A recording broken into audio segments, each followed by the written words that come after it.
Órale, Cholo Trucker, Mas movies and shows, and here we got the Netflix movie iHostage. iHostage came out in 2025. It is on Netflix only because it's a Netflix movie.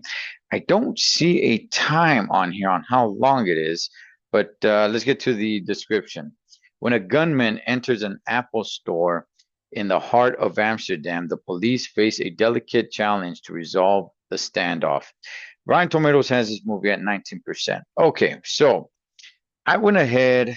I was going through Netflix and this came across my feed. I checked out the trailer. So I said, hey, it looks pretty interesting. Checked out the movie, right? Okay, this movie is foreign, so it is voiceover, with English. So there's no subtitles or anything like that, unless there's stuff that you have to read, um, like, signs or things of that sort. But outside of that, them speaking a different language, no problem because it's done with English voiceover. So sometimes, sometimes it doesn't work. Here, it kind of worked. I've seen other movies where it's like, gosh, I didn't really notice it or care about it at all, right? Sometimes it could be a little bit weird, but nonetheless, all right. It wasn't that big of an issue on this movie. Okay, so basically, here's the thing. This is based, I guess, on a true story, and there's a lot of things going on here. There's a lot of characters. It's tough to kind of keep up with. This guy just walks into an Apple store, just like the description says, and busts out a gun, and hey, just, he just says, hey, he doesn't say there's a stick up. He's just, taking this place over, and he has one hostage. Now, the way the building works, there are people upstairs. So he's only downstairs, and then you have four people that lock themselves in the supply room that he is unaware of, and he also has a bomb strapped to his chest. So he basically just has one hostage, one guy, which is the guy that you see here.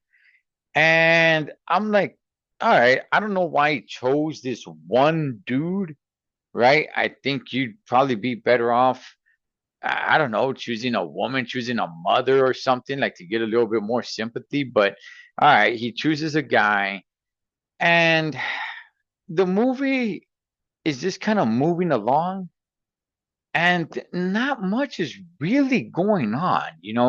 It is a little suspenseful. I'm not gonna lie about that part. It is a little suspenseful, but it's suspenseful with just you thinking like, okay, like, why is he doing this? Like, what does he want? He starts asking for a negotiator. And that's the one thing. He's all like, I want to speak to a negotiator. I want to talk to a negotiator. And it's like, okay, cool. Finally, they get him a negotiator. And there's different teams of law enforcement that you got to kind of keep up with. You got the negotiator team that's three people in one room. Then you got the law enforcement that's there on the ground, and then you got law enforcement that is back at the department, and it's like everybody's kind of working together, and you're gonna, like, your head starts spinning a little bit because you got one guy who's there on the ground who's calling the shots of like, hey, what should we do, what's going on, right? Then you got another guy who's there at the grounds as well. He's in his car the entire movie, talking to the people that's in the supply room, that's locked in the supply room. You got the negotiator going on, but there's not much negotiating happening, right? It's like, okay, what's up? Like, what does he want? What is he asking for? He asked for a negotiator, and that was just about it. Um, and then he has problems with the negotiator. He wants a different negotiator. There's like, uh, you never really click with someone in the movie. At least I didn't. For me to actually really care about someone in the movie, right? I'm just kind of like, okay, there's a lot of characters here. We keep jumping around from character to character. I don't really care about either one of them. Um, who's gonna mess up? Who's gonna do something heroic? Who's gonna something? And you never really truly fully get anywhere in the movie. And the way it gets resolved is pretty unsatisfying to me. And once the movie's over, I'm kind of like, I don't know, man. I just, I felt like the movie was in a waste of time because it was suspenseful for the time being, but the story and the outcome was a waste of time, if that makes sense, because I never really got the full satisfaction at the end of the movie from the suspense. Like, oh, okay, man, here we go. It's a hostage situation, and what's going to happen? How is this going to end? And what does he want and everything? And it's just at the end, it's like very, very unsatisfying.